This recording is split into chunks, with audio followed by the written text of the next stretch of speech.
Since 2010, World Central Kitchen has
Rewrite real quick with AI in Acrobat Studio.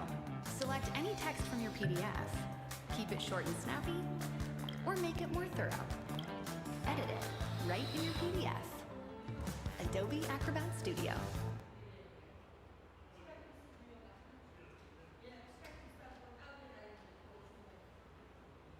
At the Home Depot, Spring Black Friday savings start now. With 14 days of deals and guaranteed low prices. To bring your yard up a notch during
하나 둘 셋, 하나 둘 셋, 마이크 하나 둘 셋.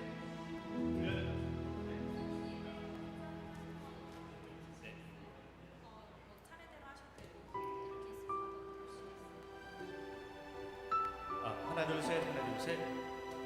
하나 둘 셋, 마이크 하나 둘 셋. 하나 둘 셋, 마이크 하나 둘 셋. 하나 둘 셋, 하나 둘 셋, 마이크 하나 둘 셋. 하나 둘 셋, 하나 둘 셋. 하나 둘 셋. 지금 좋은데요. 지금. 예, 하나 둘 셋. 2번이 제일 크고요. 잠깐만요. 하나 둘 셋, 하나 둘 셋. 2번이 지금이고요.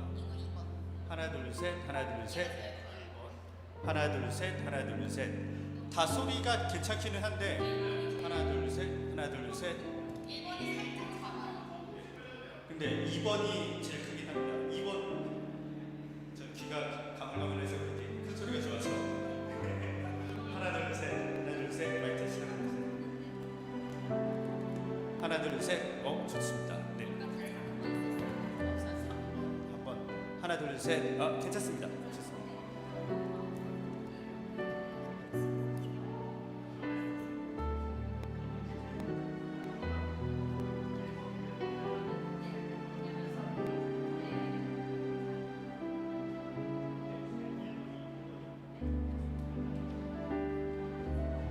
하나 둘 셋 하나 둘 셋 마이크 테스트 하나 둘 셋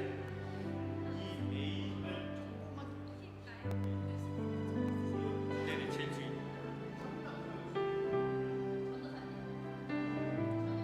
잘 모르겠네요. 에어컨 켰는데 닫아야 되지 않을까요? 에어컨을 컨디셔닝 했으니까 하나 둘 셋 하나 둘 셋 마이크 테스트 지금 괜찮은데? 네 하나 둘 셋 하나 둘 셋 마이크 테스트 하나 둘 셋 하나 둘 셋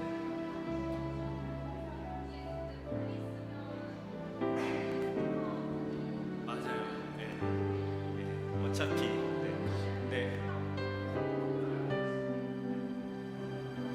글쎄요 잘 요전남 목사님 지난주 설교하신 목사님 예 지난주 일날 하나 둘 셋 하나 둘 셋 괜찮을 것 같습니다.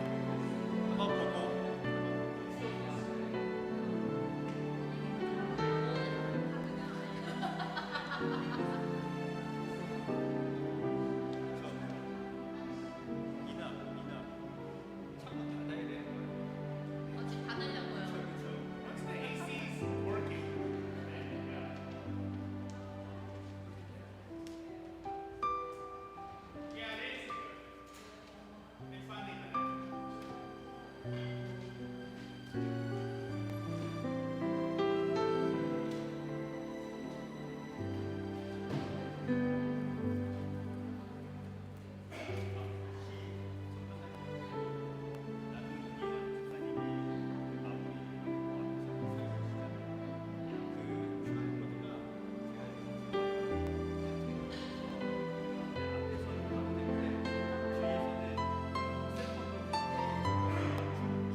하나 둘 셋 하나 둘 셋. 유튜브용으로 지금 잠깐 마이크 테스트하고 있습니다. 유튜브에서 소리가 잘 들리는지 안 들리는지. 네.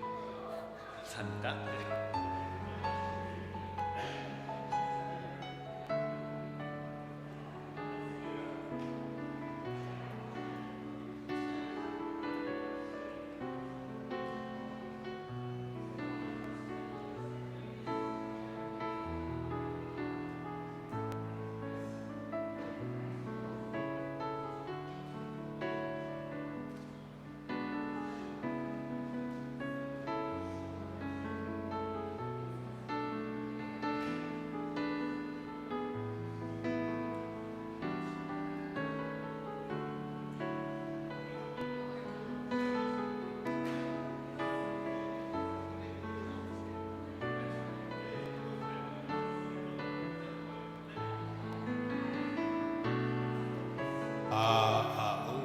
크다. 마이크 테스트, 마이크 테스트. 되겠네요.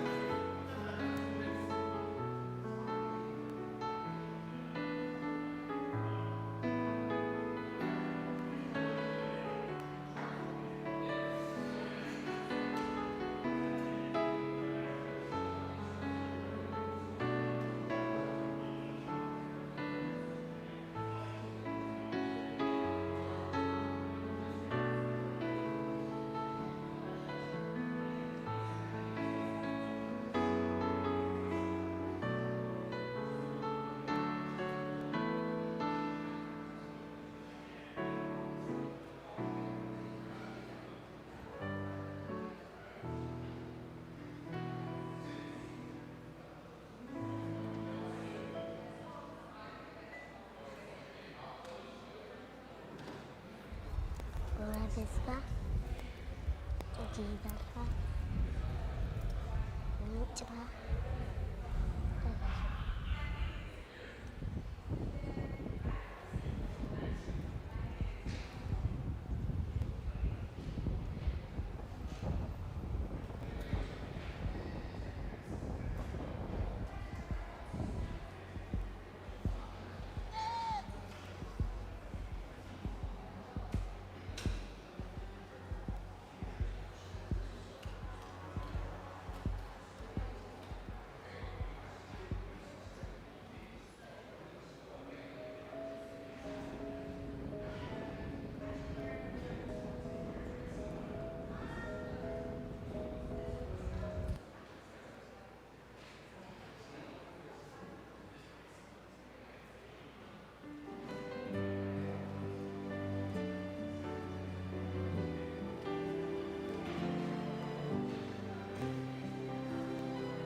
that's not an official announcement, but if you want this book, I think the morning session talk about 60 years history of a book.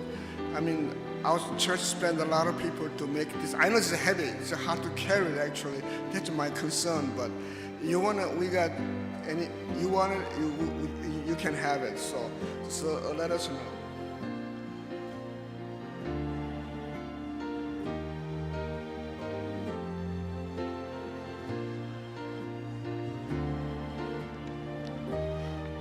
Good evening.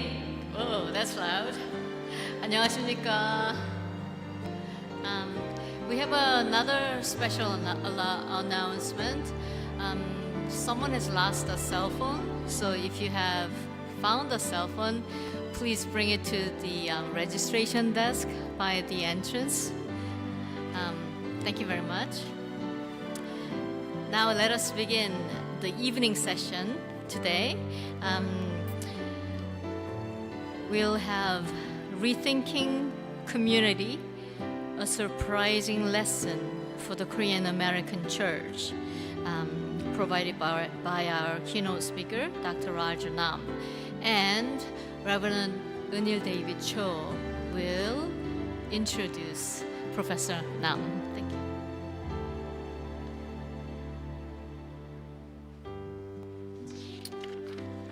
Good evening. 네. 여러분 환영합니다. 네.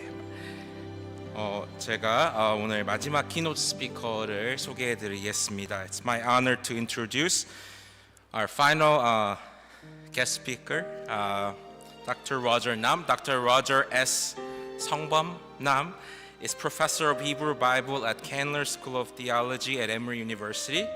He is the author of several books, including a forthcoming commentary on Ezra Nehemiah to release in 2027. And as you heard from him this morning, before becoming a Bible scholar, biblical scholar, he was a pastor in Seoul, in Korea, as well as he was a financial analyst in high-tech company in California as well. That's all he gave me to introduce him to you all. But on a more personal note, Dr. Nam has been a good friend and also a mentor to me and many people in academia. And those of you know Theological Academy, it's a great place, but it can be a lonely place to navigate, especially for racial minority scholars, Asian American scholars, or Korean American scholars. But Roger has been a good friend, good mentor, good listener. He's someone that I text often. I call him for good conversation, seeking guidance. And he lives very close to my parents in Atlanta, Georgia, Gwinnett County. So whenever I visit home, it's been our ritual to venture into new Korean restaurant in Georgia, and we talk about how good it is. So glad that he's here to share his wisdom to us. So let us give a big warm welcome to Dr. Nam.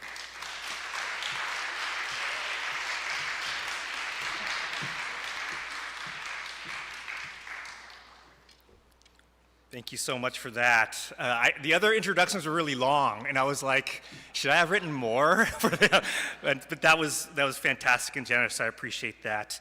It is such a great pleasure to be here as your guest, both for the Korean Church of Boston and for this symposium, these wonderful conversations. I'm grateful to Pastor Lee and your wonderful pastoral staff and the community of this church, which has shown me such great hospitality. Thank you for Professor Cho for hooking me up with this church and introducing me to them. Special thanks to Dr. Chow and Dr. Chung. So much that I learned. So when I was at Chongshin, when I was a student, the last history class we took was 한국교회사, like Korean history. And I thought that this is a class I can't take in America. And I learned about Korean church history and about missionary activity. And your presentation was such a really good intervention for a more holistic view of what the church was and what it was not. We should not romanticize, but we should also treasure and acknowledge all the good things that the Korean church has done as well. So it was a really eye-opening experience. And Dr. Chow, the way you think theologically and the fact that you have this wonderful hand in Korean and Asian American communities was so on display. And as I navigate my third generation kids growing up and reaching adulthood, I'm thinking deeply for all the pastors here, I'm thinking deeply for all the denominational leaders, worried, but also confident that you have wonderful thinkers that will partner with you in trying to reach this generation. It has been just a wonderful trip for me. I think most of all, I decided I want to thank the pastors here. When I was a pastor in Korea, I remember I went to this really big church and I was in charge of the English service. At the church, they claimed 30,000 on a Sunday. It was probably more like 26,000, so they're exaggerating for sure. But it was a big church. And the English service where I served at had about 200 on a Sunday. And I remember I was there, and part of my job, I was the first in and I turned on the lights. And so I took all these classes on learning to read scripture and interpret it, and learning about church history, learning about polity. And what I realized is so much of ministry is just being the first there to turn on the lights. Or sometimes I would go to the Yongsan Army base, and I found out even without ID, if you order pizza, they'll throw it over the fence so the youth kids could have American pizza. I know pizza's amazing in Korea now, but back in the 90s, it was less amazing, and it was a special treat to have 2-hour cold pizza for the youth. Sometimes it's just being with someone in a parking lot and having that pastoral moment. So I'm really grateful for you that you do this every day and that you're here because you want to do it even better. And you want to do it with communities of people that share this vision and share this burden. And I can tell you, it is often terrible. Ministry is so hard. I had this thought in the morning session about funneling people of our second and third generation into calls of ministry. And one question I had, no matter how involved you are at the church, what if your son or daughter came to you and said, "Mom, Dad, I want to be a pastor"?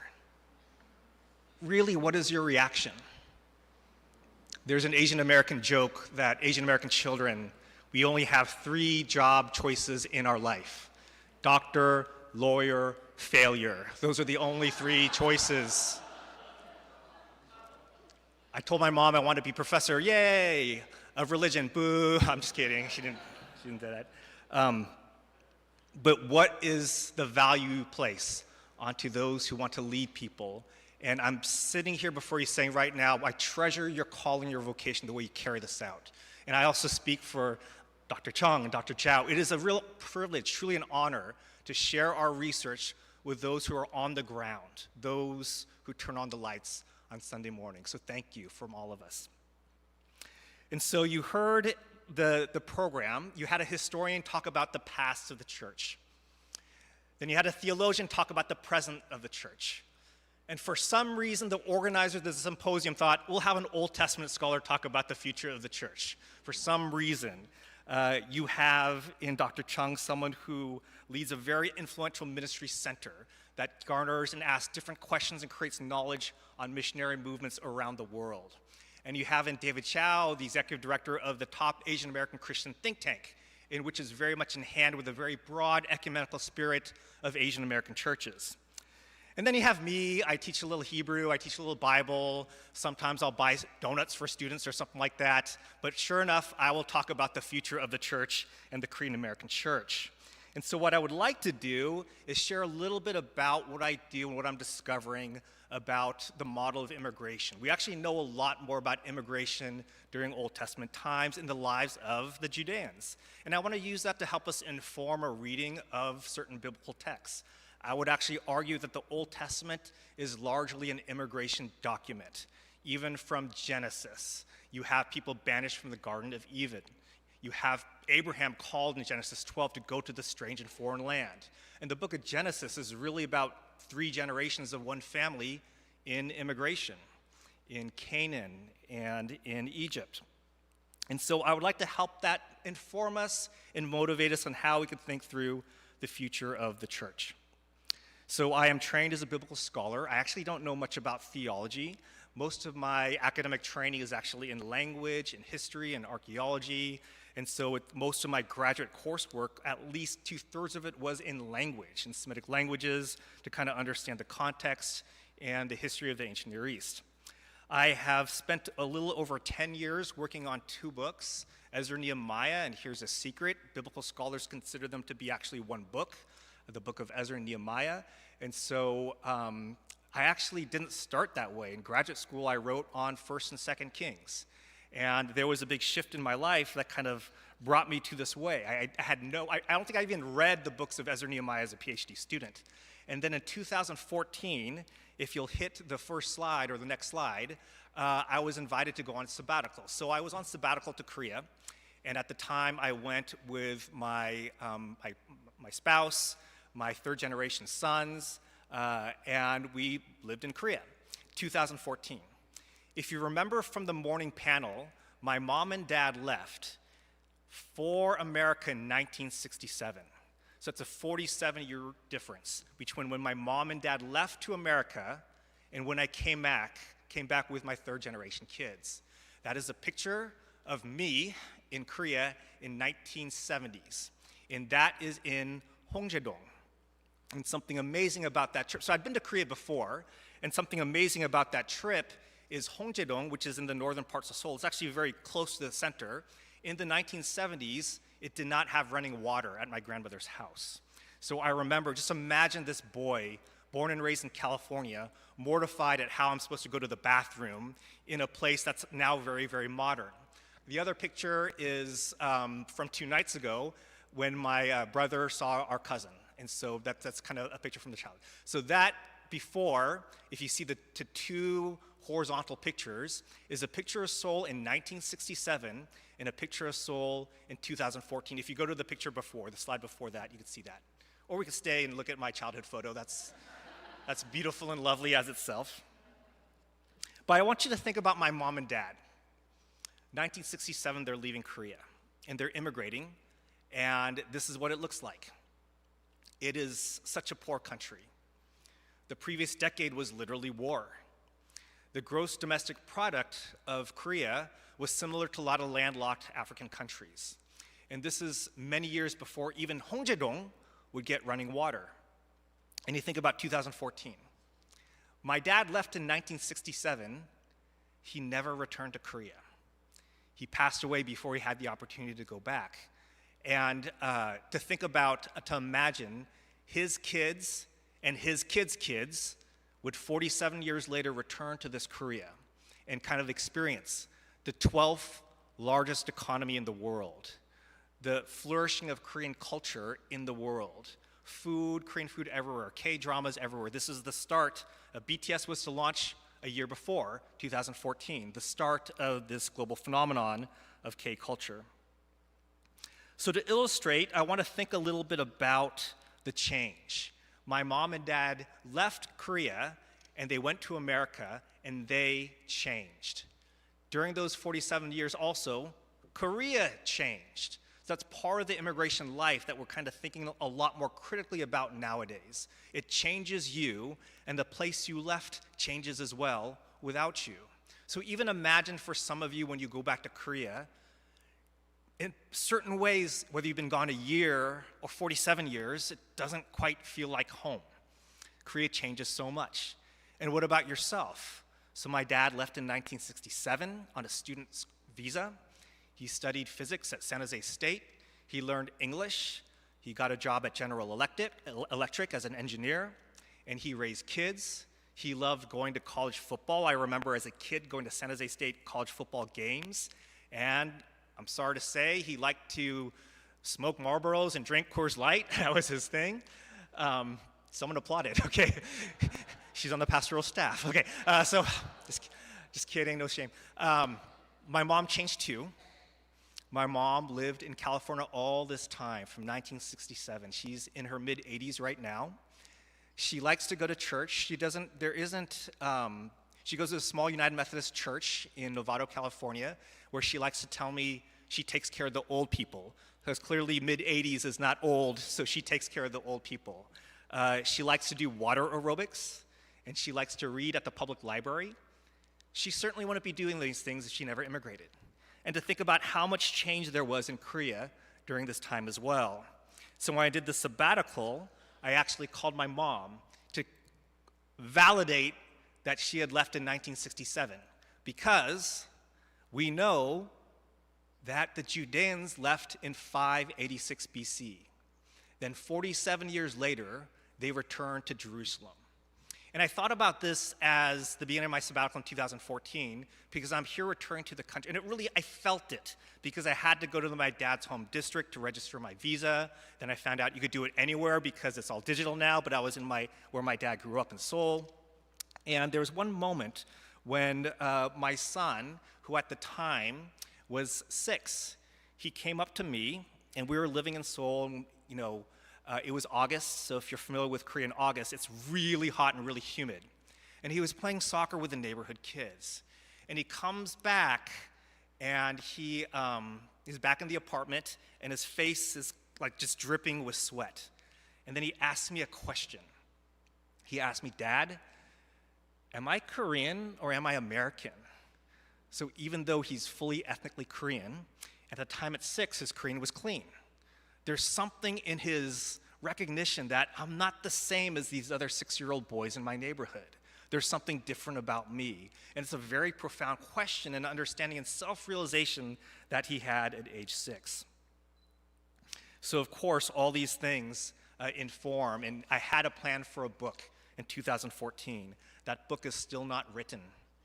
And I pivoted to reading about Ezra Nehemiah, because that was a community that left and 47 years later came back to their home country. And things like what my 6-year-old asked me were tremendously prominent in the books of Ezra Nehemiah. So I spent about a dozen years on those 2 books of the Bible, a couple of books. One came out 2 years ago, a commentary that is going to production this year, to study about Ezra Nehemiah in a way that we understand as Koreans that immigrations are totalizing experiences and they're not punctiliar. And what I mean by that is it affects you who immigrate, but also your children and also your children's children. And it doesn't just happen on one trip. It happens continuously over generations. And these are some of the things that we're learning through immigration studies right now. As a sidebar, I'd like to share one thing you can notice right away. On my dad's side of the family, everyone came to America. I essentially have almost no relatives on my dad's side of the family because they all came to America. Because my eldest aunt married a GI after the Korean War, and she came in the 1950s. She came the year this church was started. And then after Hart-Celler, my dad came in one by one. All the relatives came, staying at our house, then finding their own space. My dad's side of the family was poor. They did not have much. Parents died young, and the eldest son was killed during the Korean War. And they had nothing in Korea. And there was a lot of fear politically in Korea. So they all, as soon as opportunity came one by one to the United States. My mom's family is different. I didn't even think about this till a few years ago. Everyone stayed except for 2. 8 siblings, 8 children. 2 stayed. They were both women. They both stayed to follow their husbands. And you could kind of imagine what happens to the relationship with these 2 daughters when they make a decision to immigrate to the United States to follow their husbands, the relationship with my grandfather. These migrations are super gendered, and the motivations for migration are very different. So half of my cousins, mostly my mom's side, are still in Korea.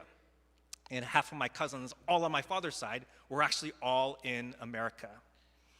And it just is different in terms of interacting with them and seeing reasons, why did you stay and why did you go? And that's even a great question of self-reflection for yourself, if not for your mom and dad or your grandparents, because it informs your immigration experience. So if you look in the Bible, it shares a little tiny bit about this immigration experience. In all of the Old Testament, it's very thick. There are only 4 verses that really narrate the experience of Judeans as they were forced into exile in Babylon in 586. So you have your own experience, But in 2 Kings 25, 27 through 30, it says a little bit about theirs. Just 4 verses in the entire Bible. I'll read for you from 2 Kings 25, 27. In the 37th year of the exile of King Jehoiakim of Judah, in the 12th month on the 27th day of the month, King Evil-Merodach of Babylon, in the year that he began to reign, released Jehoiakim of Judah from prison. He spoke kindly to him and gave him a seat above other seats of the kings who were with him in Babylon. So if you look at this text, it actually is a cuneiform text in Akkadian, which is from Babylon, written in Babylonian language, and it talks about a king from Judah named Jehoiakim. It's actually named on this text. And this is a ration list. And on this ration list, you see for this king from Judah a very generous ration, more than what most people would get. So at least this text, which was published in 1939, it kind of confirms at least this portion of the Bible as being reasonably accurate. At some point, this imprisoned Judean king was released and given better rations. And that is all that we have from the biblical text about life in Babylon. And then when we know in the next slide that they eventually returned. And so Ezra Nehemiah talks about this, and I'll share just one verse in Ezra 1 through 4, but it was essentially, any of those among you who are of his people, may their God be with them, are now permitted to go up to Jerusalem and Judah and rebuild the house of the Lord, the God of Israel. And so it's interesting because they're not saying go, they're saying you who are permitted to can go. So it's a voluntary choice to go to Judah. And so this all happened. They returned to Jerusalem, and they made their lives, and they rebuilt the temple. And this is now narrated in the books of Ezra and Nehemiah. So it's not just a migration, it was a return migration. So the moment that you and your family came, imagine going back to Korea and staying and settling. The challenges, the problems, the difficulties, that's what they did. And until very recently, we did not know much about the lives of these Judeans. But in about the late aughts, certain archives began to appear. And if you show the next slide, I can show you a little bit about these archives. These are tablets shown from, there's a collection of several hundred, and these are called the Al-Yahudu tablets. So they emerged in the 2000s. They were published here and there. Until then, that's all we had, a little bit about King Jehoiakim. But here we actually have several hundred tablets that were published, found in these different places that explain the life of people in what's called Al-Yahudu, which literally means the city of Judeans. So now we actually have archived documents of these Judeans that lived back in Babylon. These are published in 2 volumes. There's one by Cornelia Wunsch and Laurie Pierce, another by Cornelia Wunsch. And altogether, these 2 combined about 215. These were all found, I should say, found in kind of illicit excavations. Those are sold in the black market and collected by these different houses. And we still know there are about 40 tablets left unpublished, and these are in Baghdad in Iraq. And these are not published, and someday I hope to see them, or I hope they can get published. And these narrate events by these Judeans that started, the earliest known date is 572 BC. We know that would be pretty soon after the exile. The latest date is 477 BCE, but with 200 tablets, it's a pretty interesting thing to kind of learn a little bit about them. And so if you go to the next slide, that's not really exciting. They're pretty boring. So here's some examples of what these texts say. So one says 2 kor of barley and 2 shekels of silver. This is concerning black heifer, an arable land planted with dates. So these are not like worship texts. They're not like the book of Genesis. They're not narratives. They're basically a bunch of economic documents, administrative lists, court cases, marriage dockets, things like that. They're very boring individually, but when you put these all together, it's actually a really fascinating look at how these Judeans lived in migration. And who were the people that Ezra and Nehemiah narrate who actually went back to Jerusalem to set apart their lives. The story about Judeans in these different places. And we still don't know exactly where it is, but somewhere near Nineveh is a place where they just house all the Judeans that they exiled, and we can reconstruct a lot of things about them. If you go to the next slide, I want to tell you a little bit more about these Judeans. And so one example is we learn about their names. So we've already talked about names. And so we talked about how you signal identity with names. And Sujin talked about her name, Sujin, being deliberately Korean. David has a name that is Western. My name is Roger Nam, but some of you just learned I have a Korean name, Nam Sang-bom. And so in Korean tradition, there is a rotating syllable for my generation, and my father gets to just choose one syllable of all that. But because Nam is a small tribe, or I guess we combined, then we all have the same rotating syllables as well. There's something signaled. And so guess what happens when we look at these texts? We actually see names that are Judean and names that are Babylonian. And we see some people of the first generation. So you can tell what a Judean name is because it has at the end what we call a theophoric element. They worship Yahweh. So you know the Bible names like Isaiah, Hosea, Zephaniah, those are Judaic theophoric names. And we see 75 of those names in these tablets. So even though they're living in Babylon, they're holding on to worshiping Yahweh in their name. And compare how easy it is to see a name like Isaiah compared to like Nebuchadnezzar or Nabopolassar. And so that's pretty interesting. But what happens with the second generation? The second generation, they begin to take Babylonian names. They begin to take Babylon because it's easier for them. And in fact, for one individual, we know this one person has a Babylonian name and a Judean name. And he uses the Babylonian name for big things with the Babylonians. And he uses the Judean names for smaller things within the Judean family. Kind of like us sometimes, right, as well. Sometimes it's pronounced. And also the way you write these names are different. And so the previous slide is there's one person. The person's name is Rapaya, which means the Lord heals. We have it written down in 19 different spellings. So anyone with a Korean name like Sujin or Unil, just do the Starbucks lottery of this is my name and see how they spell it. You all understand how this foreign name could be spelled in 19 different ways. And they also spell Judean names with different types of script as well. And what's also interesting, we have some third generation people, remember this archive goes almost 100 years, third generation who revert back to Judean names, which is super interesting, but we actually find that in immigrant communities today. The first generation, a preservation of the Judean name. The second generation, an assimilation to Babylonian names. And a third generation that has some sort of reverting to their heritage, taking Judean names. We also see some correlation in which those that have Babylonian names tend to be a little bit higher in the economic status.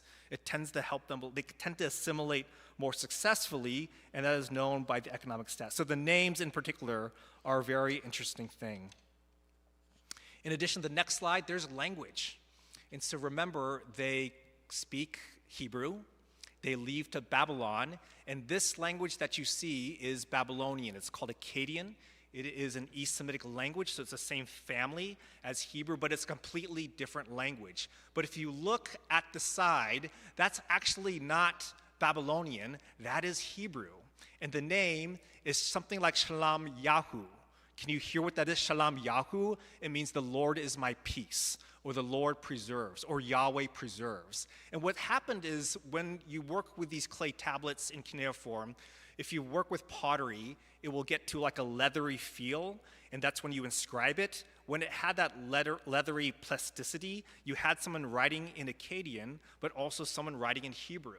And this happens in the first generation. You get Hebrew side notes. So think about all the pieces of paper in your home that have English and Korean in it. This is what's happening. You're writing that to translate for certain people. They're holding on to Hebrew language. And later on, they lose the Hebrew, and you see a lot more Aramaic. Aramaic is an alphabetic language, so later on, they're losing control of the Hebrew language and learning something a little bit more functional, a little bit easier.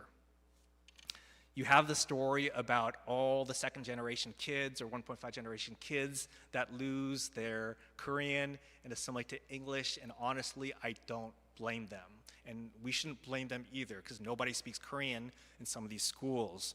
When my older son started kindergarten, he was born in LA and stayed there to age 5.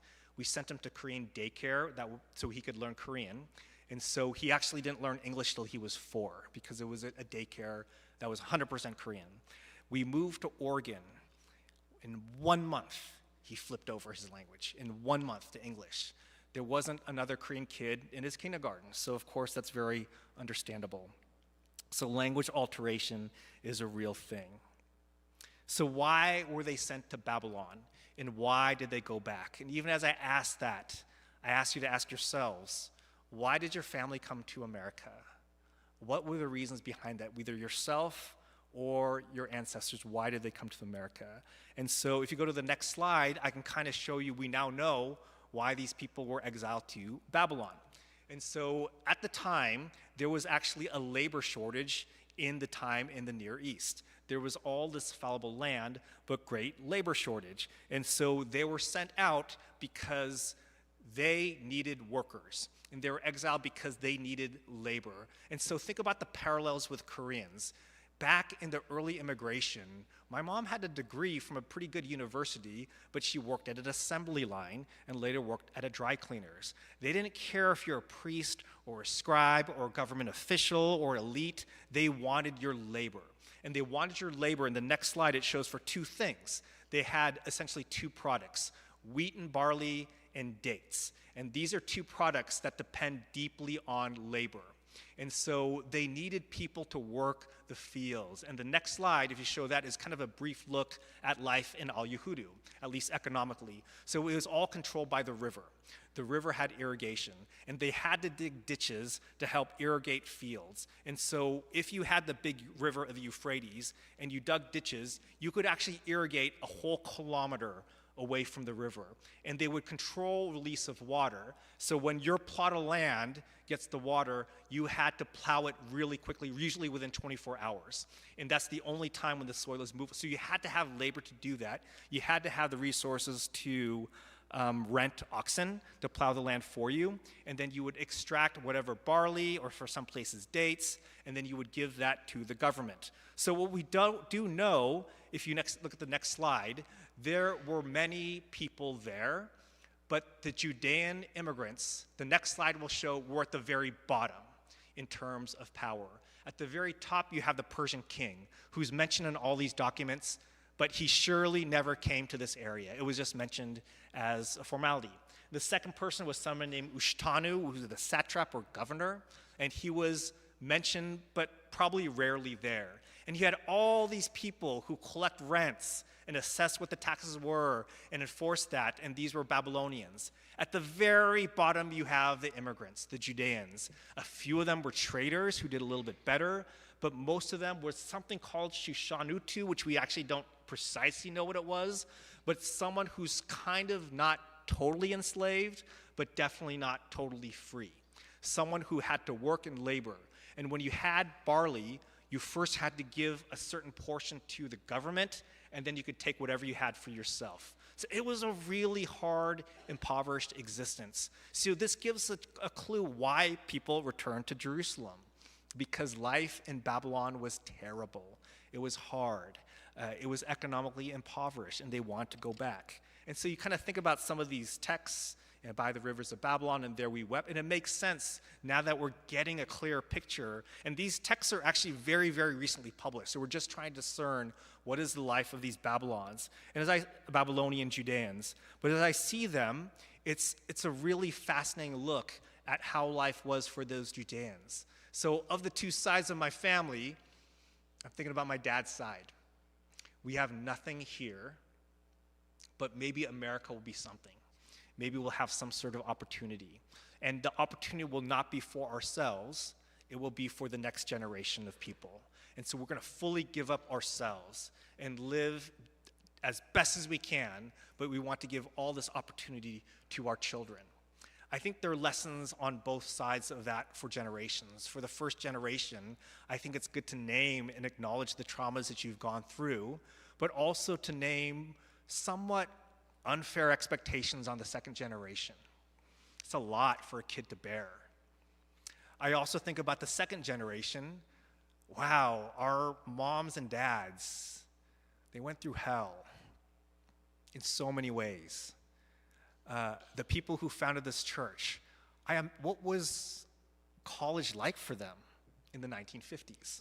And how did they find the resolve to establish this community? I think for the second generation, there's a posture of generosity and gratitude that we can give to our parents, even while still acknowledging some of the trauma some of us hold from difficult, toxic parental relationships. I think there's space for there, and I see it in these texts as I think of these people coming back to Jerusalem, maybe with no opportunity, no understanding. I think about this a lot for Ezra and Nehemiah. They had similar things that we face, different names that signal assimilation. They had economic status challenges. Remember at the bottom rung, there are actually 3 layers. Some are richer than the others, but everyone's poorer in some way than the Babylonians and the Persian officials. I think about the people who return and their motivations and their hopes. And I think there's actually some sort of universalism in the migration experience. And this is what I bring to Ezra and Nehemiah, and this is kind of what helps inform my own interpretation of this text. And so if you go to the next slide, actually it might be a few, Nehemiah 8.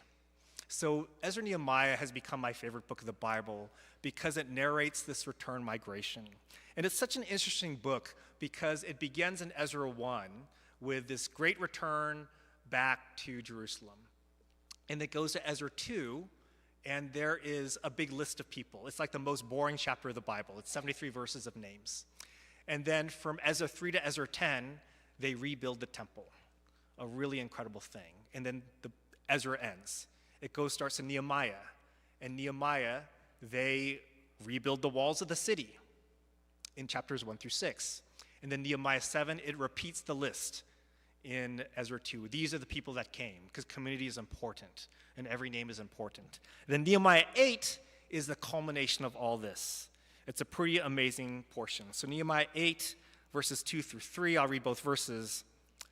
Accordingly, the priest Ezra brought the law before the assembly, both men and women, and all who could hear with understanding. This was on the first day of the 7th month. He read from it facing the square before the water gate, from early morning until midday, in the presence of the men and the women and those who could understand, and the ears of all the people were attentive to the book of the law. So men and women and all who had ears to hear. So that means the children.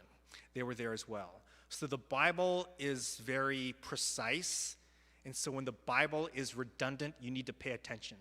It could have just said in all the men, because in Hebrew, men means men and women, but it's all the men, all the women, and all those who had ears to hear. And not only did they recite it, they gave some sort of interpretation, which probably means people think they translated the Hebrew into Aramaic so the second generation could understand, because they had lost the ability to do Hebrew. And what's really striking to most of us pastor types, it said it went to midday. So all they did is they read Torah for 3 hours. That's all they did, and they were attentive. And so imagine that if you had faith, but you've never seen the Bible nor heard the Bible ever in your life, but you had some faith in God. And so you could imagine what a gift it would be to hear the word of the Lord for the first time. So it presents this really beautiful community. The hardship displacement is real, but this really beautiful community that has a pinnacle and culmination in Nehemiah 8. The problem for scholars is the book of Ezra and Nehemiah does not end there.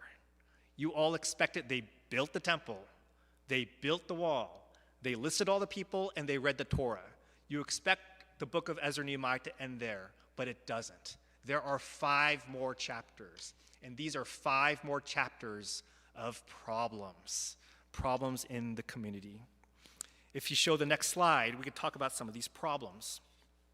So Nehemiah 13:15.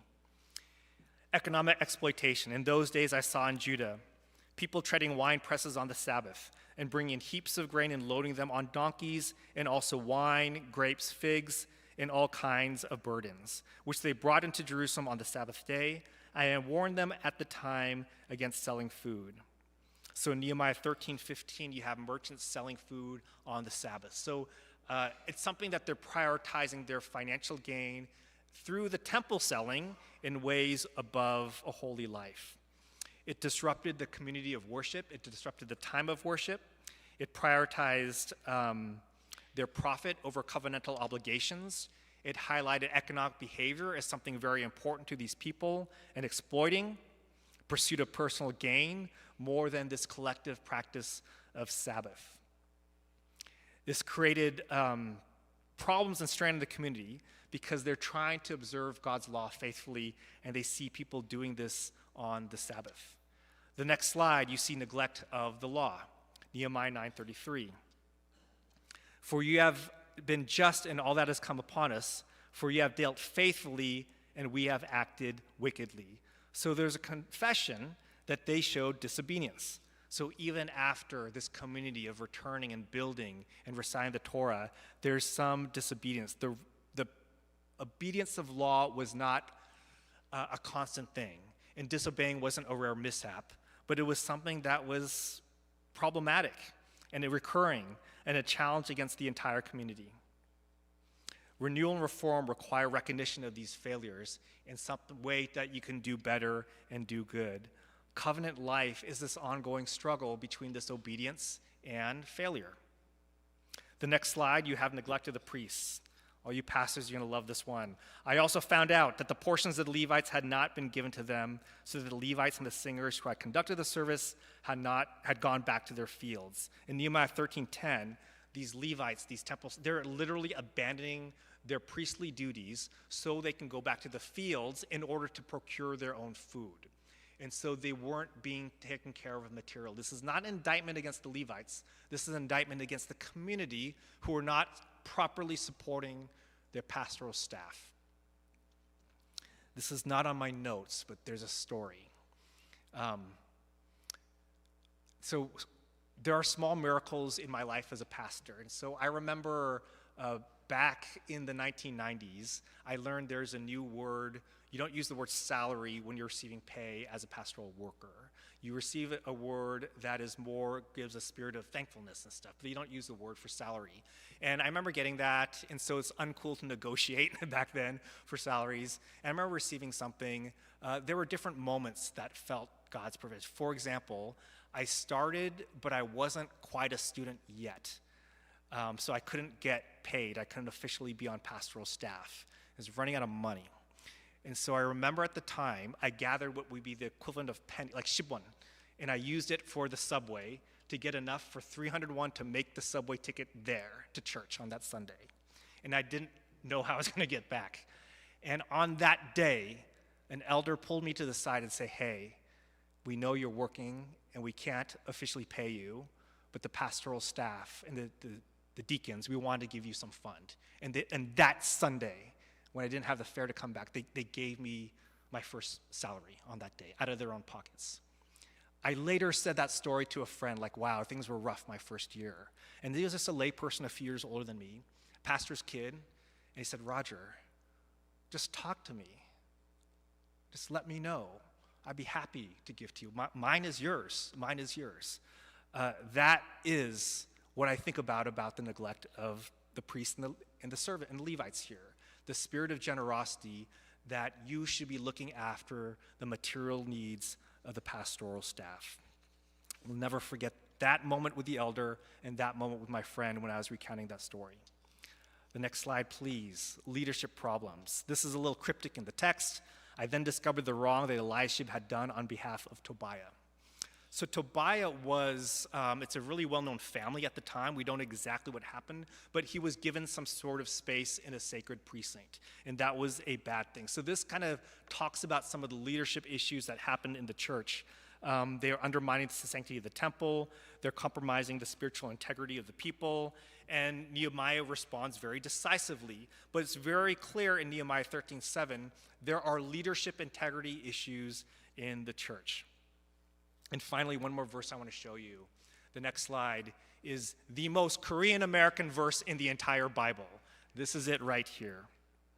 And half of the children spoke the language of Ashdod, and they could not speak the language of Judah, but spoke the language of the various peoples. So this, you all understand it, right? The children, they lost the mother tongue. and the first generation was freaking out, and they go through some extreme measures. Now, this goes to some really difficult passages in mixed marriages, and specifically mixed marriages with Judean sons and what they would call foreign wives. And I should be very explicit, this chapter has been very hurtful for people in the Korean church. I stand before you as a biblical scholar. There's no ethical injunction against mixed marriages in this verse. But what it does show, I think, which is valuable, is there's true generational strife between the first and second generation, and it's emerging in the language. And the language makes communication very difficult. It also makes learning the Word of God problematic. So even back a few chapters earlier in Nehemiah 8, remember, they're giving interpretation so the second generation can understand. But of course, here, now they know both parts, both texts. And so, yeah. Thank you. No. Gotcha. Thank you. And so what I like to share is that this shows us, I think we understand this verse in this community, and we could understand the departure between the first and second generation. And to urge you that I think Ezra Nehemiah, it speaks to you. It speaks to us. And from this text, I'd like to close by giving some of my musings as a pastor of what I think we should think about in the future of the church. My main point is Nehemiah, everything is great. It looks so good. They're reading Torah, they're excited, they're all inclusive, the people are there, they're worshiping, the temple is built, and the walls are completed. But that is not the end of the story. The story of exiles is full of hardship, generational disputes, financial inequities, contested identities. Yet the community continues to gather, to work together, and to worship.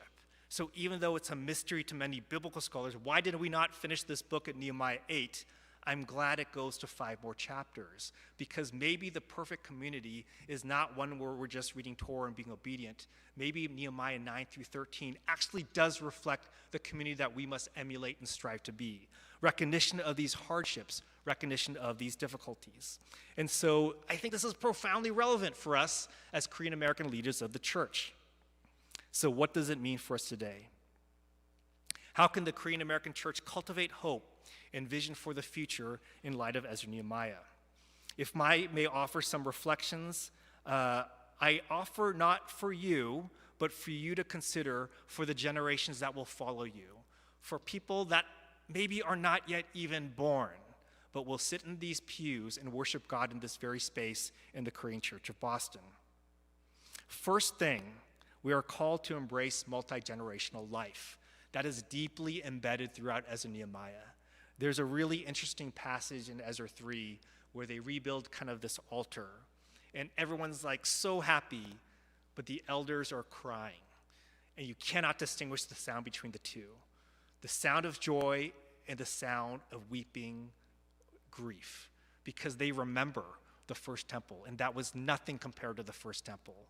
But the second and third generation, all they heard was stories. So finally, when they see it on their land, they're so excited. And there's never a commentary in Ezra 3, which one's good and which one's bad, but just a recognition that these generations are very, very different in their approach and how they are to do worship. So first, to embrace multi-generational life. And how do you do that? With conversation. And it's not conversation on who gets the main service at 10 a.m. That's like a bad conversation. Don't do that one. It's about, Mom, tell me about when you came to America. Dad, were you scared? Were you nervous? What was it like to leave? Or to your children, how was school?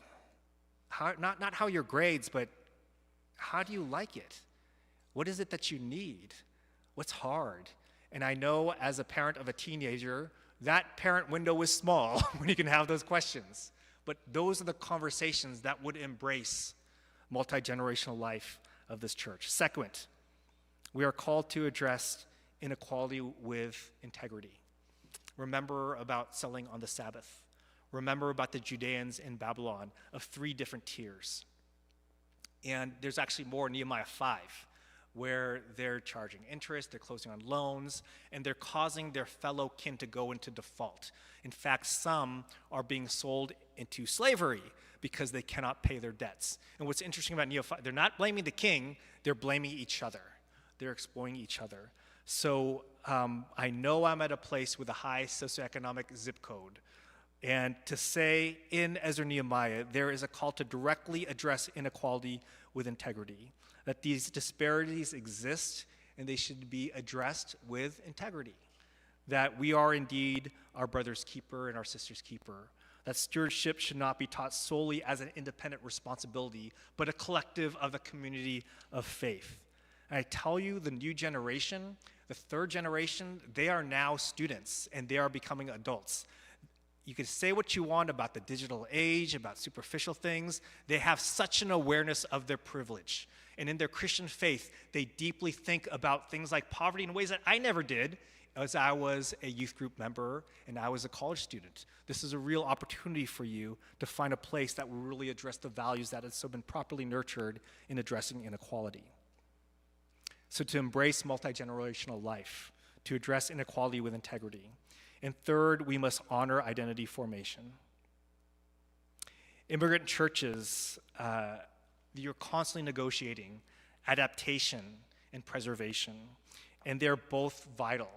And there's no magic formula for we all make those decisions to ourselves. We affirm cultural memory, but we also support that bilingualism sometimes helps us in this new land. Multicultural expressions of faith are very proper in these settings. We recognize also that identity is not fixed, but changes over time. There was a period where, true for a lot of people in my generation, we just wanted to be white to fit in.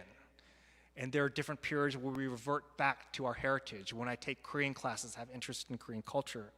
These things are different. This tension is not a flaw, but a natural part of our very being as Korean American, our very community as Korean American churches, to honor the identity formation that is within us. And finally, we're called to practice hope through ordinary life. The real culmination of Ezra Nehemiah is not through this great theophany of God. It's not through a parting of the Red Sea. In fact, in Ezra Nehemiah, God doesn't really do that much. He's very silent. The culmination is through worship, study and committed obedience to the Word of God, reading of this, and daily practice of faithful living. We celebrate resilience of the small choices of love and obedience and kindness and joy on these different days. Community is not formed when all problems vanish, but when we faithfully persist and challenge these inequities, when we support one another and hold fast to the shared life of our community, of our church.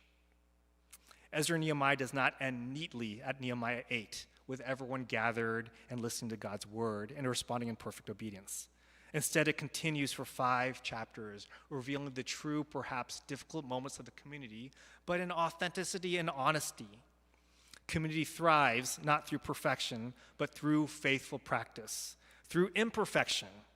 The exiles teach us that tension, failure, and conflict are not signs of weakness. In fact, they are the very soil of God's care, grace, and transformative work that takes place within us. For the Korean American church, I hope this is deeply liberating, especially for those of you that serve pastorally in Korean American settings. Just think to yourself, what is the nastiest, disappointing thing that you've seen in your years of ministry? What is the thing that brought you so many tears and frustration? The very things that bring us those tears and frustration are those that help us see clearly God's faithfulness to these communities. And embracing these things and seeing the generations and addressing inequality and centering on identity and pressing hope through ordinary life, I believe these are the tenets that have been faithfully practiced by this church that will lead to a flourishing in the future as well. In God's faithful work among us, my hope and prayer, and I speak on behalf of all of us that come before you, is that the future generations will benefit and flourish because of the intentionality that we bring to this today. Thank you. Some questions now.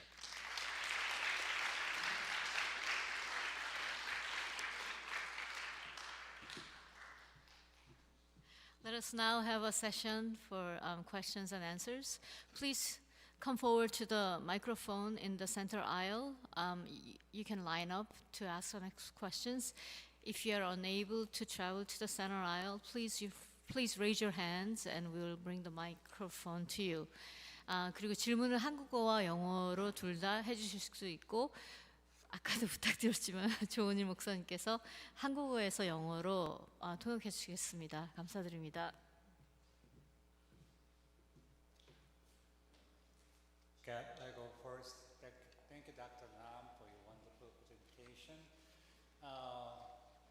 All three speakers are really helping us to figure out how we can imagine a new Korean American identity, looking forward to the future, and still defining Korean Americanness is actually not a help, it's a hurdle to move forward, because Korean American was given by others, not we identified from the beginning, because we were different from mainline American people's eyes. So the hyphenation is actually make us less American, even though we're born here or naturalized. So I want to ask about this talk of father-son, actual talk with my son when he was 8 years old.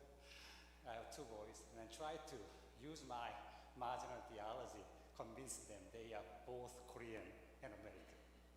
Even though I am first generation, so they're going to say I'm not American, but you should be Korean American, right? So I spent probably 30 minutes with my theological knowledge to convince my sons. So at the end of my so-called lecture, my second son said to me, he was puzzled by all kinds of theological argument, and then later, aha, Dad, I now understand we are Korean American family because you and Mom are Koreans, and me and my brother is American. So that's why we are Korean American. So I thought I failed.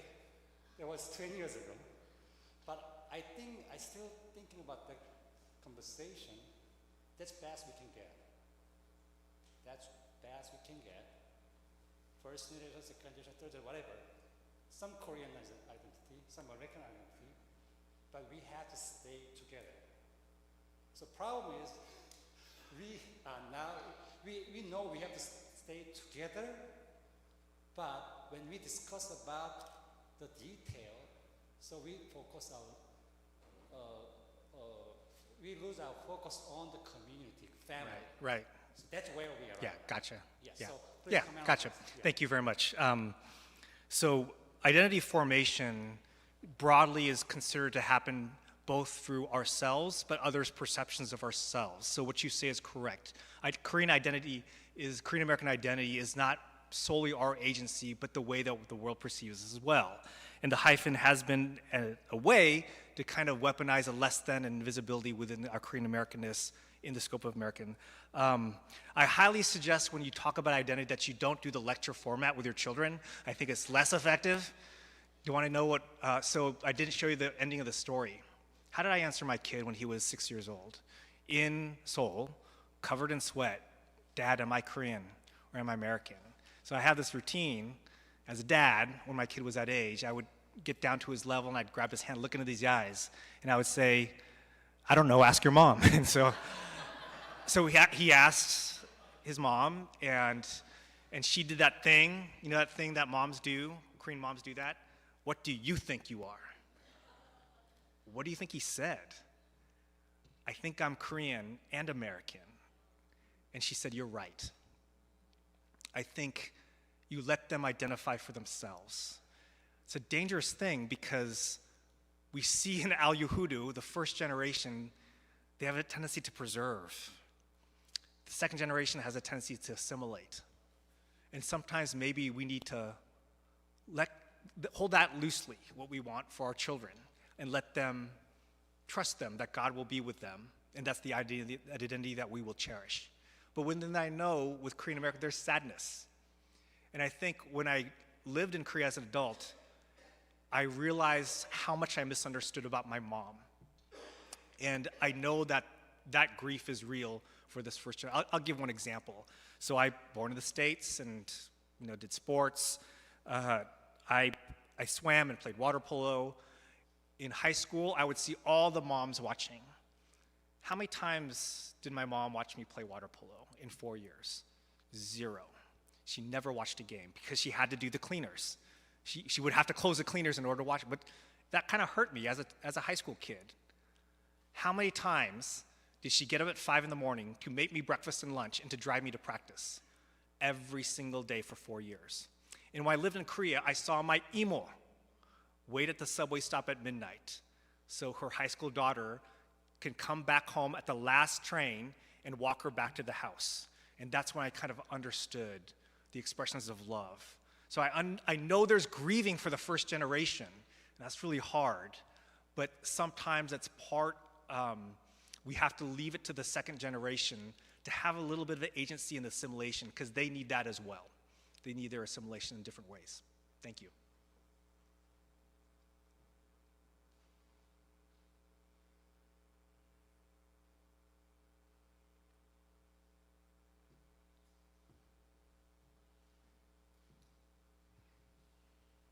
Thank you again. I feel like I'm asking a lot of questions, but yeah, you mentioned about how practically speaking between first and second and even third gen, talking with one another and really understanding. But I don't know, from my experience with family and church, is a more personal level where it's throughout my entire life from family to church, it's always been the first gen always kind of sharing their struggles, right? And then not being enough space for me to share mine, because if I did, it would be like a sign of ingratitude, or oh, we struggled more. So it's kind of like a sense of guilt. And then that kind of led to, for example, my friends and I, having this bitter feeling towards first generation churches and family members. And I think that contributed to even when I talk to other Korean pastors at my work, it's always been such a big struggle just trying to understand them, because I've been exposed to all the same reasons for all my life.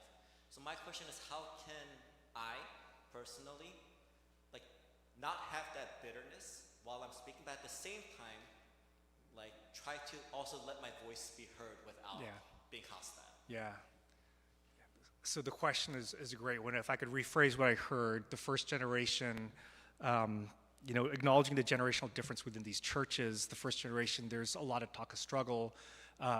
Yet when the second generation has expressions of that struggle, sometimes there's both guilt or sort of bitterness, and there's not a safe space to express that.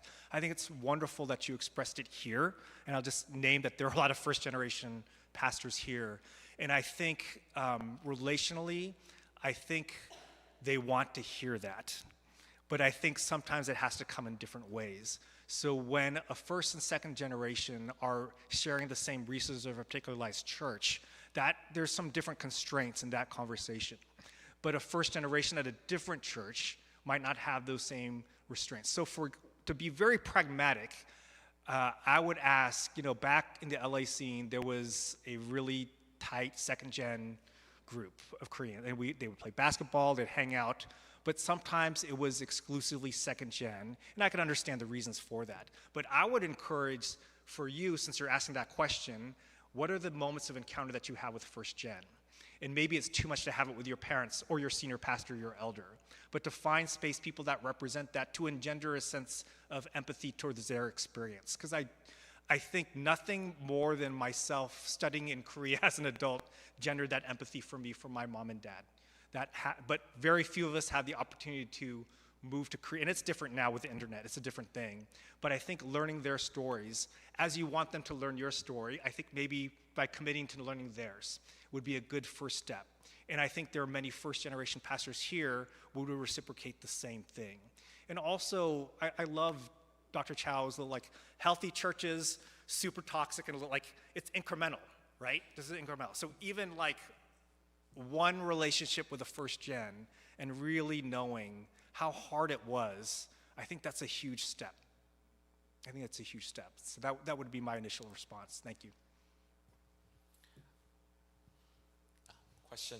This is my question.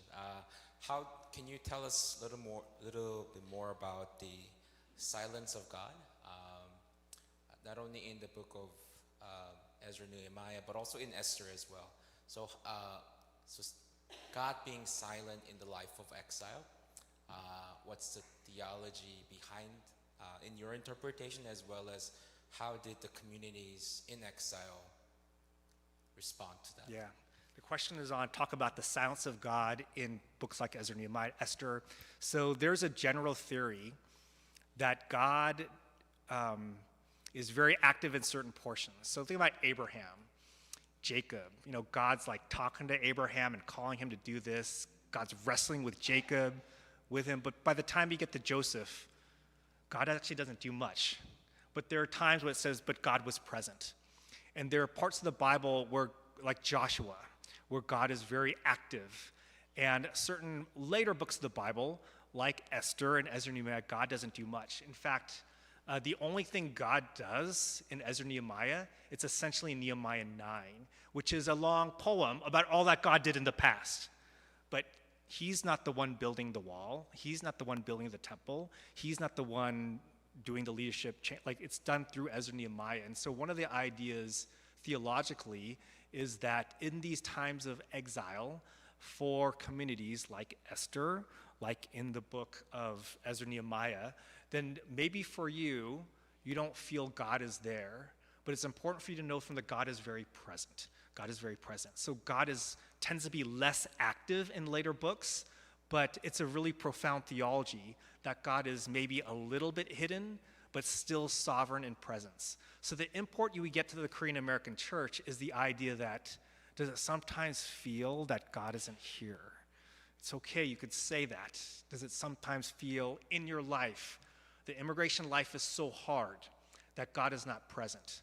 But I think it's so enriching to see in these books, it is very clear that God isn't there, even though we don't feel God right at this moment.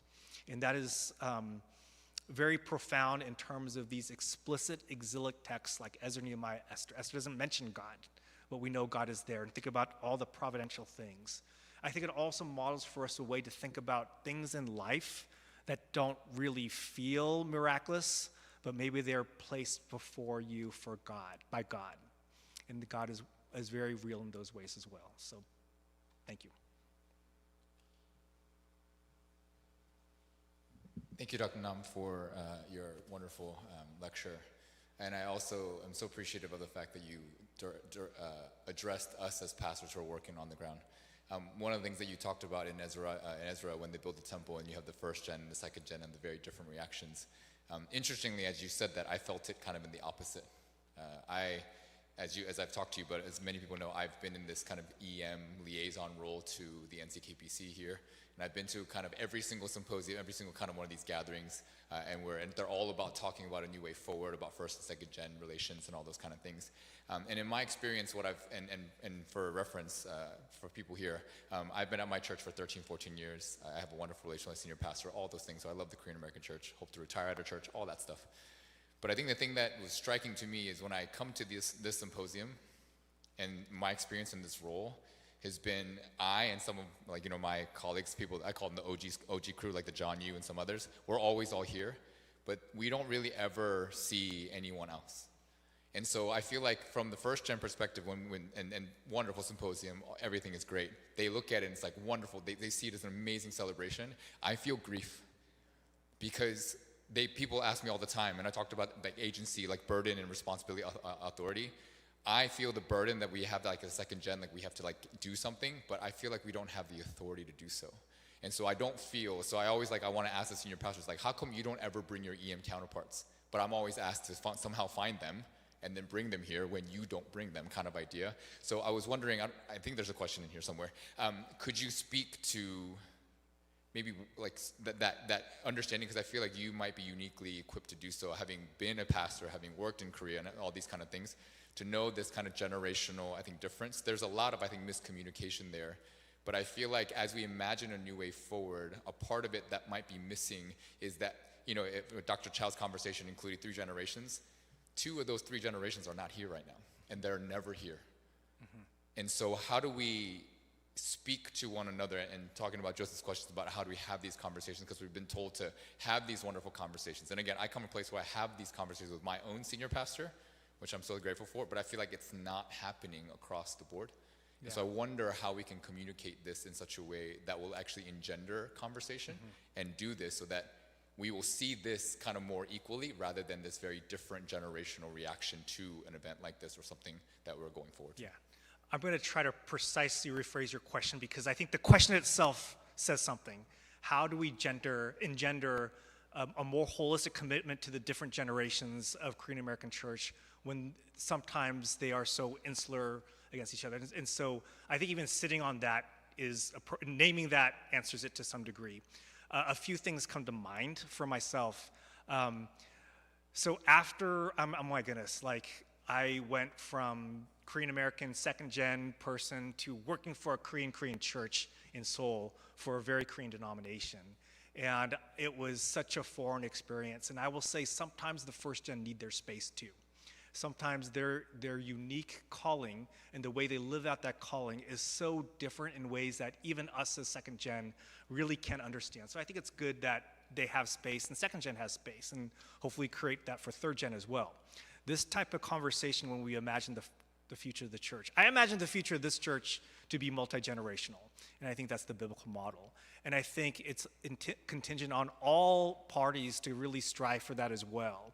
And believe it or not, I don't think it's through programming, although programming could support that, but I think it's through relations and storytelling. You have people right here that represent the Presbyterian denomination that are here to learn. They're not presenting, they're here to learn, and I respect that so much. So maybe I could say fostering opportunities to have first and second generation come together. So that requires sometimes financial support. That requires sometimes some denominational support and recognition that this is a really important conversation that I want you to be a part of. I think on the church level as well, even something like this, what is something that could be more second gen, what is a way that we can draw more second gen? For example, this is not my idea, but I thought it was a great one. If your church has an EM, bring that pastor along here too. Bring that pastor along and having conversations to have their perspective. Same church, but very different maybe attitudes and thoughts and reflections on their own church body. But at the heart of it, like I think it's relationship. Having relationships that cross generation, relationships that are diverse. And I think what Dr. Chow's doing, like storytelling, I think is important. It's powerful. It breaks barriers. The discussion which is necessary on resources of the church, on who gets hired for what ministry, on what we do with the limited resource of the Friday morning sanctuary, those are decisive by nature. But having conversations that really get to know each other's stories and thereby each other's commitments to the church, I think those are very liberating. Those can release us from a lot of generational pain and trauma. But it takes both sides to commit to hearing those stories and also saying them in ways that are authentic and very honest as well, and yet without casting blame, yet without expressing hurt at past traumas, which are also very real. So those are things that I think broader practices that I think could start with the pastoral leadership. I will know that I'm sure you're a great preacher. I can tell you're very dynamic. But if you model deep empathy towards the first generation, the congregations will feel that as well. And they will follow you in that as well. It'll seep its way to your preaching, the teaching, and the visitations that you do in the conversations. So I think maybe in many ways, that healing that you do in representative of all these groups, maybe it starts with us as individuals.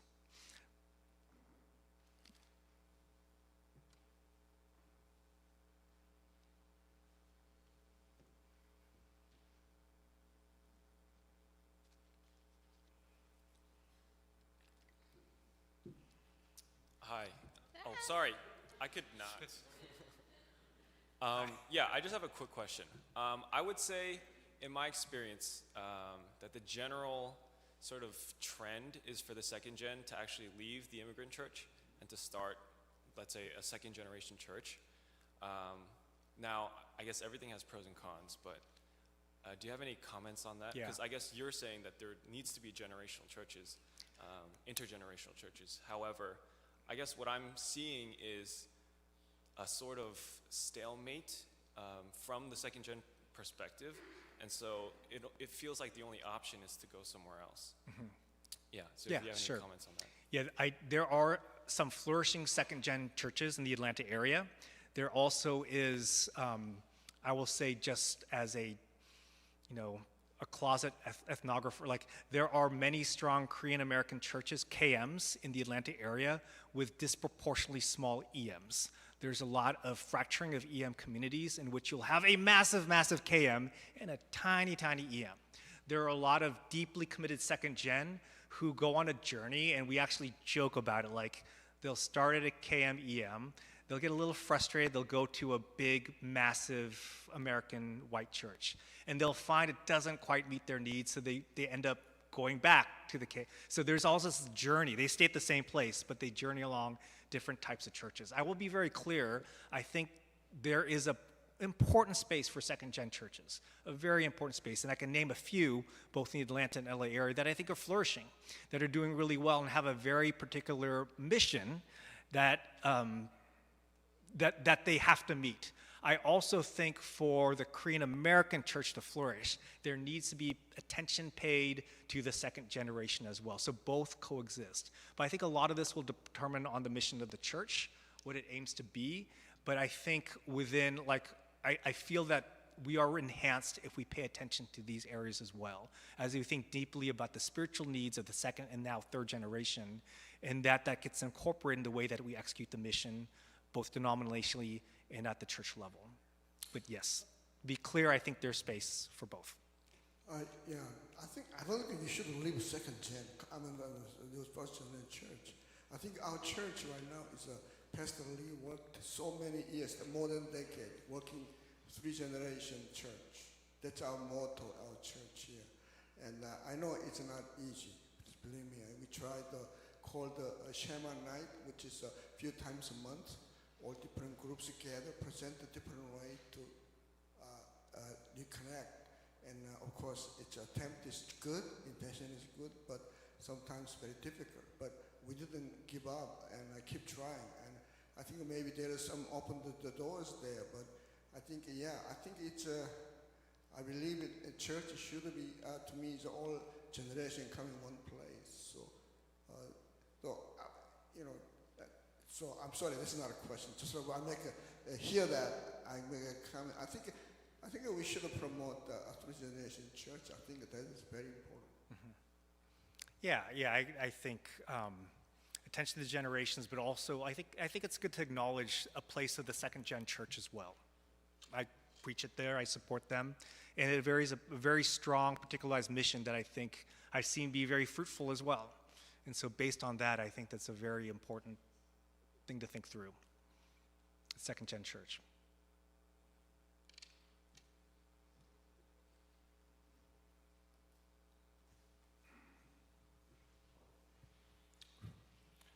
Thank you so much for your wonderful presentation. So the picture of the life of exiles in Babylonia you described seems very grim and negative. But we have, for example, the letter of Jeremiah in chapter 29, pray for the prosperity of the city.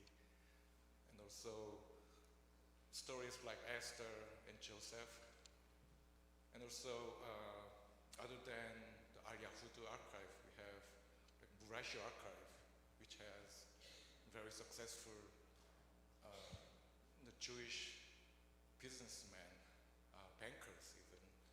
So how would you reconcile those other evidence that a little bit different from the picture that you just described? Yeah, wow, you got a Murashi archive. So there's an archive written in Babylonian.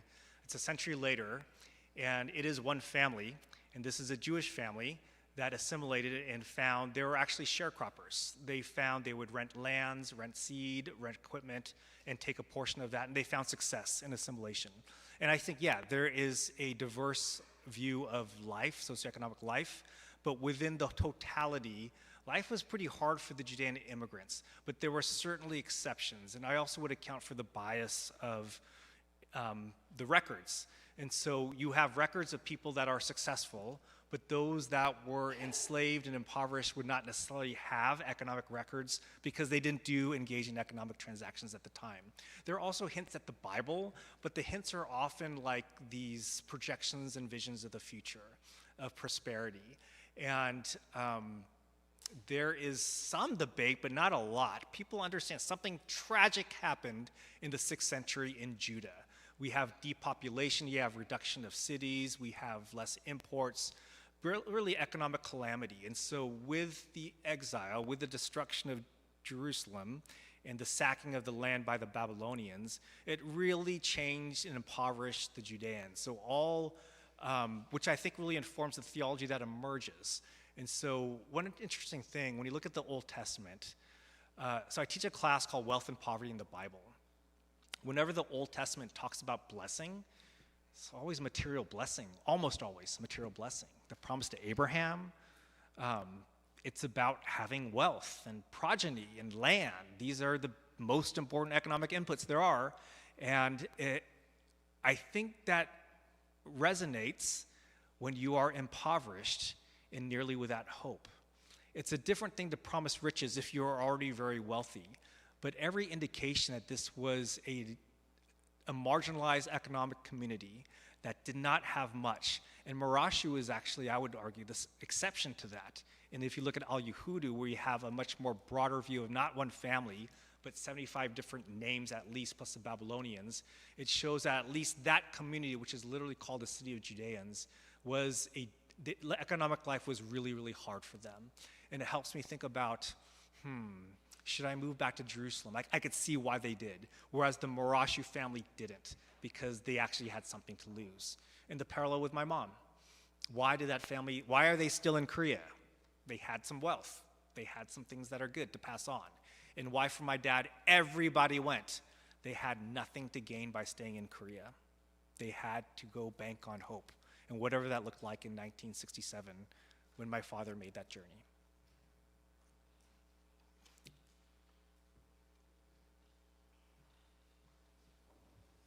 I do appreciate what you have delivered today. You're so full of insight. And I have two silly questions. First one is about the way you interpret in the part of the book of the story of Nehemiah.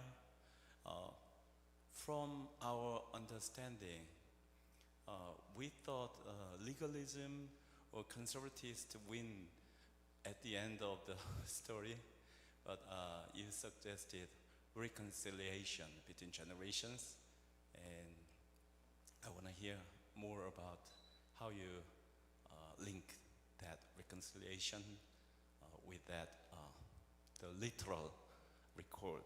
And the second one is, I have to admit that as the first generation Presbyterian pastor, conservative, somewhat evangelical, belonging to PCUSA, I thought we are the first generation. We are mostly we are the one who worry about Korean American identity, but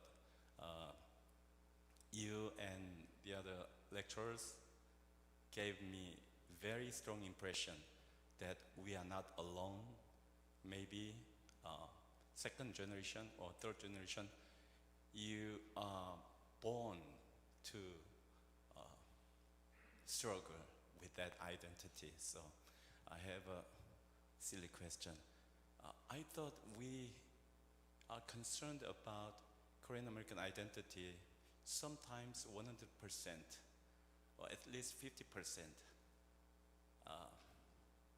within our daily lives, but how much percent do you think second or third generation churches or the ministries are concerned about the Korean American identity? Right, okay. Those aren't silly questions. So the first question, let me rephrase. You're asking about Nehemiah 13, where there's a very explicit literal breakup of marriages, and I postulated that that has no ethical weight for today. I would say, the one thing I would say that prefaces this, there are a lot of parts of the Bible that I don't really like. And I think that's okay. I think I actually trust the Bible enough for me to be honest with that. And Nehemiah 13 is one of those passages. Because when you have, it's not breaking up marriages, it's breaking up Judean sons who married foreign women. It doesn't care about Judean women marrying foreign, it doesn't address that at all. So that's not the norm there. But if you're banishing the foreign women or their children, where are they gonna go if they've already left their homes? What resources do they have to even survive? What is their economic fragility with it? And so that bothers me. So I'm not sure what to do with that. And there are many other passages in the Bible, but that's one of the hardest theologically. And I stand before you as a biblical scholar, giving you permission to let passages bother you and to sit with them and to trust God that there's something inspirational and authoritative within these things and things that I came up with. For one, the act of marriage is very different than now. This whole falling in love marriage, what is that even? Like, that is a very recent phenomenon. And some of the thoughts, if you look at the broader strain of that passage in Nehemiah 13, it's about Yahweh worship. If you balance that with the Passover in Ezra 6:21, guess who does the Passover? All the other nations who love the Lord, which is stunning. So you can't really just take 13 and not ignore Ezra 6:21. I think a lot of that is the importance of Yahweh worship. That is what it's saying. The other thing that comes to mind is it's an economic thing. Marriage isn't by love for most of human history. In fact, for most of human history, you probably married someone that your grandfather, patrilineal grandfather, decided who was distantly related to you as a cousin. And that was to keep bridal gifts within the household. You can't disperse them. So there's an idea, there's an economic motivation to maintain the land for yourself or the bridal gifts within that same family. And so it's really hard to extend, even though I do have a very high view of Scripture in terms of being authoritative for my life. The second question about identity, I cannot speculate on what percentage we're concerned, but I like the question. I'm saying even my third generation boys, they're embodied like me. And so they navigate a world looking like a Korean American and all that goes along with it. So even whether they like it or not, this is the body that they have as they go about in life. And to see that we have certain customs in our family, foods that we eat, even languages spoken, that reflect that identity. So I think it's inseparable to who they are, even as third generation Korean Americans. And there are ways that emerge. We lived for 12 years in Oregon, and it comes out in different ways in Oregon. And now we live for 6 years in Atlanta in the midst of a very strong Korean and broader Asian community. So I think it is constant and it's pervasive and it's ongoing. And that's why I think and it's because we're embodied in these ways and they've been modeled for us in our daily life.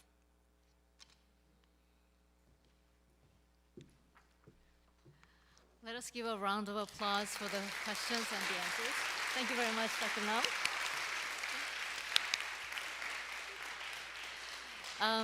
I would like to invite Professor Eunju Kim to provide a few words about her wonderful oral history project coming up.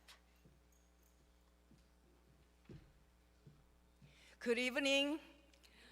I am Eunju Mary Kim, Charles G. Finney Professor of Homiletics and Liturgics at Vanderbilt University Divinity School. Well, I deeply appreciate this time because I was not scheduled to come here, but 우리 이영길 목사님 and then the planning team generously allowed me to speak to you. The reason why I am standing here is to request your help for my project. Yesterday and today, I really enjoyed, all the lectures, and then we received, high quality presentations, from the historian and the systematic theologian and also a biblical scholar. I am a practical theologian, so my concern is how to communicate all these rich resources with my children. I have 2 children, My daughter is 37 years old, and my son is 22 years old. They identify themselves as CEOs. Christmas, Easter, only Christians. And then I think there are so many young generations, particularly millennials and Gen Z. Then I thought, how can I communicate all these good resources with my children? And then younger generations, generation 2, second generation, and third generation, fourth. So I applied to the Lilly Foundation storytelling grant with $5 million. And then I received the letter that approves my concept proposal just last week. So my next step is to complete my implementation proposal by July 30th.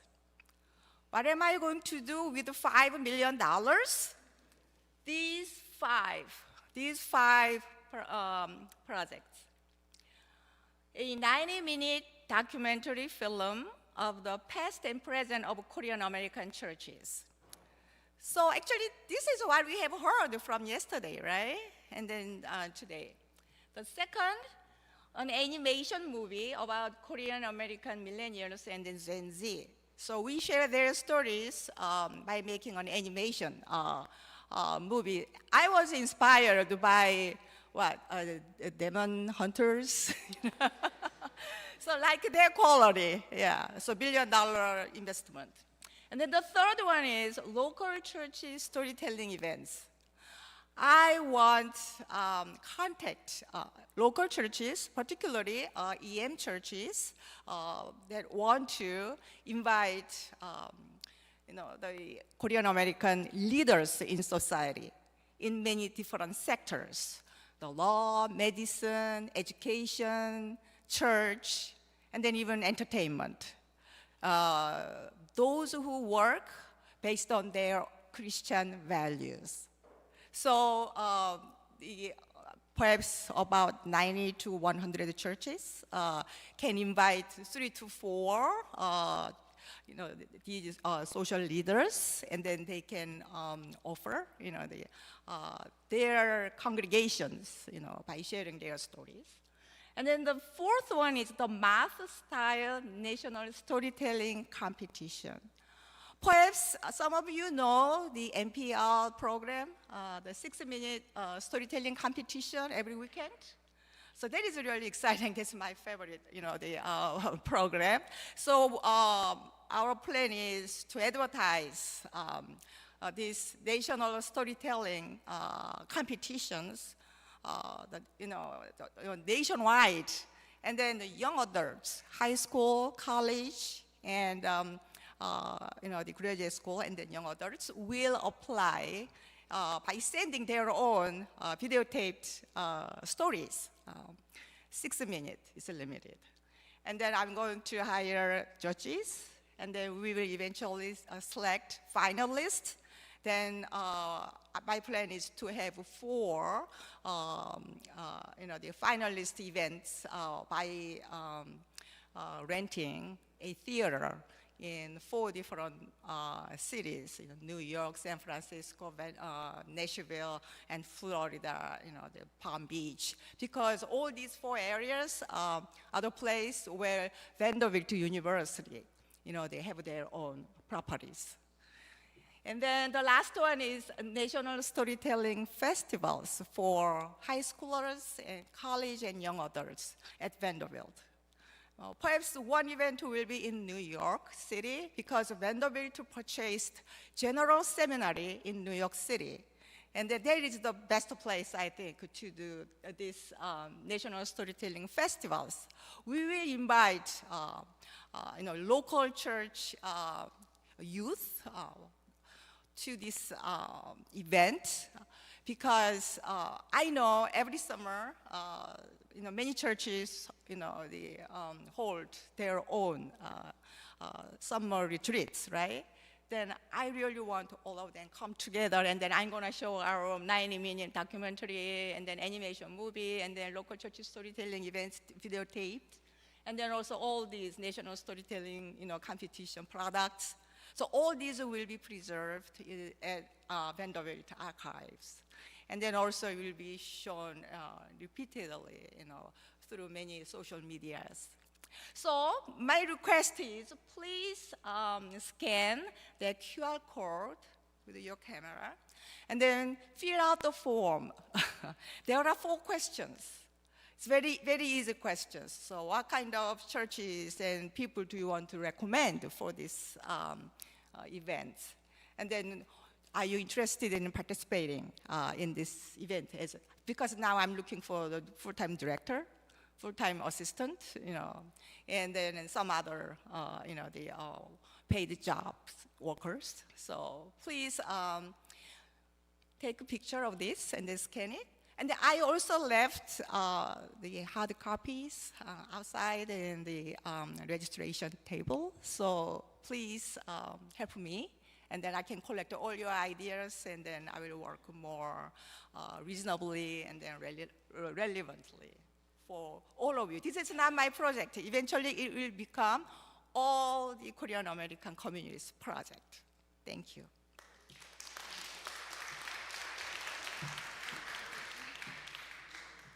Yes.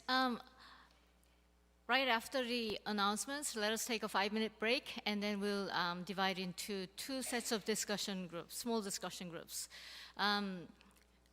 Thank you, Professor Kim. Thank you very much. Yeah. For the small discussion group, the Korean speakers, 한국어권 분들께서는 친교실로 가셔서 그룹 토의를 하시겠습니다. The Korean speaking participants will gather in the fellowship hall where we had the meals on the first floor. And the English-speaking groups can meet in the ECC chapel, which is our award-winning chapel, on the second floor. We will adjourn tonight's sessions at around 9:05 p.m. or so, after the small group discussions, about half an hour. As for the leaders, for the group discussions, for the Korean group, Reverend Ko Gyu-kyung, Reverend Jo Mu-jae, Reverend Emily Choi, and Pastor Eun-taek Jung will lead the Korean groups. And 한국어 그룹은 고규경 목사님, 조무재 목사님, 에밀리 초이 목사님, 정은택 전도사님께서 리드해 주시고, for the English groups, it'll be Reverend Peter Chung and Reverend John Yu. Tomorrow we will begin at 9 a.m. Also, please drop off your name tags as you leave tonight. Thank you very much.